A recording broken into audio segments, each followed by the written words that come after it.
இந்த GST implement பண்ண உடனே இதனால எதுல டாக்ஸ் போடணும் அப்படின்றத 3 விதமா பிரிக்கிறாங்க.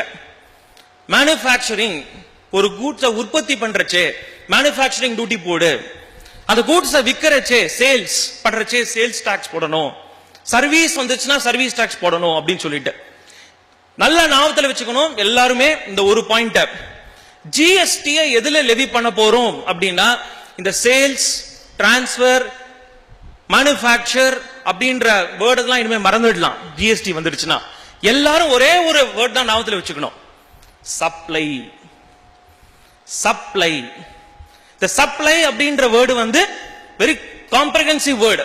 இந்த சப்ளை அப்படின்றது சேல்ஸும் இருக்கு, சர்வீசஸும் இருக்கு, ரைட் டு யூஸ் வாடகைக்கு தானே. நான் சேல் அப்படின்னா ஓனர்ஷிப் மாறுது, சப்ளைனா ஓனர்ஷிப் மாறி இருக்கணும்னு அவசியம் இல்லை.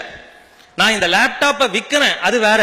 இந்த லேப்டாப்பை 2 நாளைக்கு யூஸ் பண்ணிட்டு கொடுங்க அப்படின்னு சொல்றேன், இது சேல்ஸ் கிடையாது, இது வாடகைக்கு தரேன், அதுவும் சப்ளை.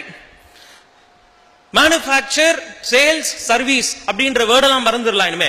சப்ளை அப்படின்ற ஒரே ஒரு வார்த்தை மட்டும்தான். சோ சப்ளை ஆஃப் கூட்ஸ், சரக்கு, or supply of services. Any trader supply of goods or service பண்றச்சே அதுல லெவி பண்ணக்கூடியதுதான் இந்த GST, goods and service tax அப்படின்னு சொல்றாங்க. இந்த ஜிஎஸ்டில 3 டாக்ஸ் கொண்டு வராங்க. ஒன்னதுக்கு பேரு சிஜிஎஸ்டி, நோட் பண்ணிக்கணும் எல்லாரும். CGST, central goods and service tax அப்படின்னு சொல்றாங்க. மற்றொன்னு ரெண்டாவது SGST, state goods and service tax. இந்த சிஜிஎஸ்டின்றது common all over India, CGST தான். இப்ப பிரசன்டா இருக்கிற எக்ஸைஸ் டியூட்டி, சர்வீஸ் டாக்ஸ் இதெல்லாம் சென்ட்ரல் கவர்மெண்ட்டுக்கு போகக்கூடிய ரெவென்யூ. அதுக்கு பதிலாக ஈக்குவலண்டா கொண்டு வந்ததுதான் சிஜிஎஸ்டி. அதை தவிர்த்து லோக்கலா ஒரு ஸ்டேட் கவர்மெண்ட்டும் லெவி பண்ணக்கூடியது SGST, state goods and service tax. இந்த எஸ்ஜிஎஸ்டின்றது ஒரு ஸ்டேட்டுக்கும் ஒரு பேர் இருக்கும். இப்ப டெல்லி அப்படின்னா டெல்லி எஸ்ஜிஎஸ்டி, தமிழ்நாடுனா தமிழ்நாடு ஜிஎஸ்டி அப்படின்னு இருக்கும், தமிழ்நாடு எஸ்ஜிஎஸ்டி. சோ அதனால தமிழ்நாடுல லெவி பண்ணக்கூடிய டாக்ஸ் பாத்தீங்க அப்படின்னா சிஜிஎஸ்டி பிளஸ் தமிழ்நாடு ஜிஎஸ்டி அப்படின்னு இருக்கும். இது ரெண்டுத்தையும் சேர்த்து நம்ம இன்வாய்ஸ்ல காட்டணும். எப்போ அப்படின்னா என்னுடைய சப்ளை வித்தின் த ஸ்டேட்ல இருந்ததுன்னா. நான் பொள்ளாச்சியில இருக்கேன், கோயம்புத்தூருக்கு கூட்ஸ் விற்கிறேன், சரக்கு விற்கிறேன், வித்தின் த ஸ்டேட், தமிழ்நாடுக்குள்ளதான். என்னோட இன்வாய்ஸ்ல 1 லட்சம் ரூபாய் மதிப்பு சரக்குக்கு. இதனால நான் வேட் போடுவேன் 5%, ஆட் 5%, 15% அப்படின்னு போடுவேன். இனிமே ஜிஎஸ்டி வந்துருச்சு அப்படின்னா, ஃபார் எக்ஸாம்பிள் உங்களுடைய ப்ராடக்ட் 18% ஜிஎஸ்டி அப்படின்னா 9% central government, 9% state government. So உங்களோட இன்வாய்ஸ்ல 1 லட்சம் ரூபாய் வேல்யூ, ஆட் சிஜிஎஸ்டி 9%, ஆட் திருப்பியும் தமிழ்நாடு ஜிஎஸ்டி 9%. ஏன் அப்படின்னா இந்த 9% சிஜிஎஸ்டி எதுக்கு ஈக்குவலன்ட்னா, அந்த கூட்ஸ் உற்பத்தி ஆயிருந்ததுன்னா எக்ஸைஸ் டியூட்டி இத்தனால போட்டிருந்தோம், அதுக்கு பதிலாக அந்த CGST. Add GST, Tamil Nadu GST, அது எதுக்கு அப்படின்னா இந்த கூட்ஸ் இத்தனால நம்ம லோக்கலா விக்கிறச்சே வேட், அதுக்கு ஈக்குவலன்ட் தான் இந்த தமிழ்நாடு ஜிஎஸ்டி அப்படின்றது. சோ ஆஸ் ஆஃப் நவ் லாவை படிக்கிறச்சே, சட்டத்தை படிக்கிறச்சே இந்த சென்டருக்கும் ஸ்டேட்டுக்கும் ஈக்குவல் ஷேர். இப்ப இந்த உங்களோட ப்ராடக்ட் லிஸ்ட் எல்லாத்துக்குமே என்னென்ன வரி அப்படின்றத பார்த்திருப்பீங்க. 18%, 12%, 5% அப்படின்றது. அதை 2 பிரிக்கணும், 2, 2, 6, 6, 6, 9 அப்படின்றத தனித்தனியா பிரிச்சு போடணும். சோ முக்கியமான point, supply of goods and services அப்படின்றதுல ஜிஎஸ்டி லெவி ஆகும். அந்த சப்ளை ஒரே ஸ்டேட்குள்ள இருந்தது அப்படின்னா சிஜிஎஸ்டி அண்ட் எஸ்ஜிஎஸ்டி சார்ஜ் பண்ணணும்.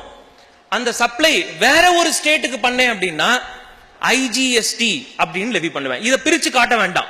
இந்த ஐஜிஎஸ்டி அப்படின்றதுக்கு பேர் integrated goods and service tax அப்படின்னு பேரு. Integrated goods and service tax.